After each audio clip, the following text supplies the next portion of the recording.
Hi everyone, Anne Logan here. This is the I'veReadThis.com YouTube channel, and today I am reviewing a classic novel. It's called The Tangled Miracle by Bertram Brooker. So this was originally published in 1936 underneath a pseudonym, which was Huxley Herne. Brooker is a Canadian author. Sorry, that's my cat having like a sneezing attack in the background.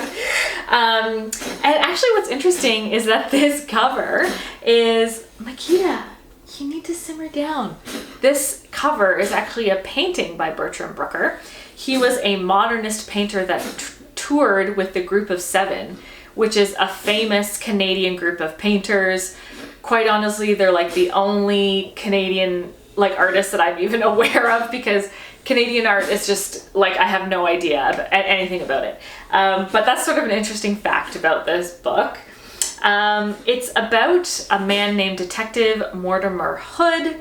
He is a skeptic, and he has been hired by this cult to prove that a miracle did indeed happen that kind of aligns with their beliefs. So they believe that their leader, Agatha Weir, ascended into heaven through this tower bedroom that she lives in. And so they hire this skeptic to sort of prove that it did happen, to kind of give their cult more weight and believability. And the media all believe that this happened. All of the believers are fully sure that Agatha did rise into heaven because she's disappeared. The only thing that's left in her bedroom is this empty gown that she always wears.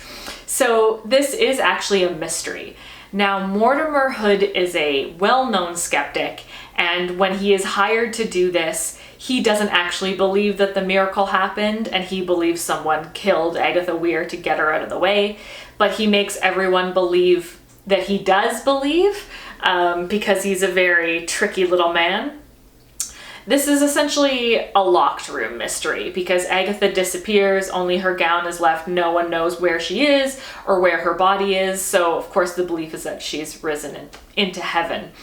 Other major themes in this book: mysticism, spiritualism, which was very popular at the time, fake news, the power of the media, and also the power of very rich, influential people to kind of spread these crazy cult lies.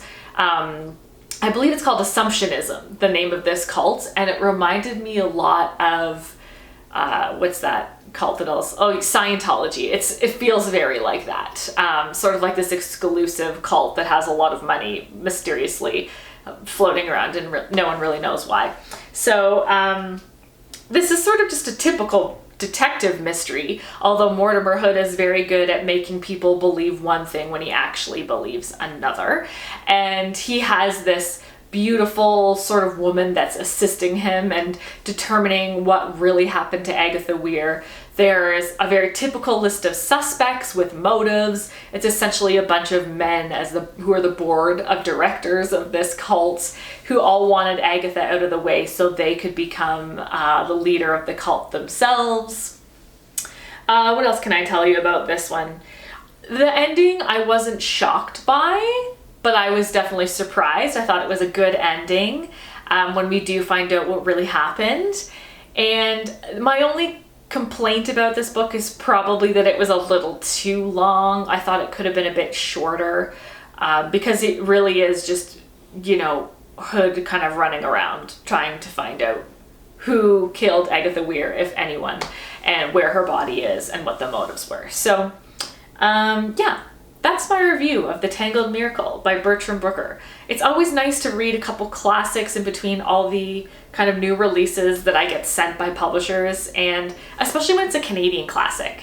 This is part of I think it's called the Throwback Series, published by Invisible Publishing, which is a really small press here in Canada. So I believe all these books that in their series are part of the public domain already. You could probably look it up, read it for free, but I love that they're re-releasing them in these beautiful formats. So thanks so much for watching, guys, and happy reading. Bye!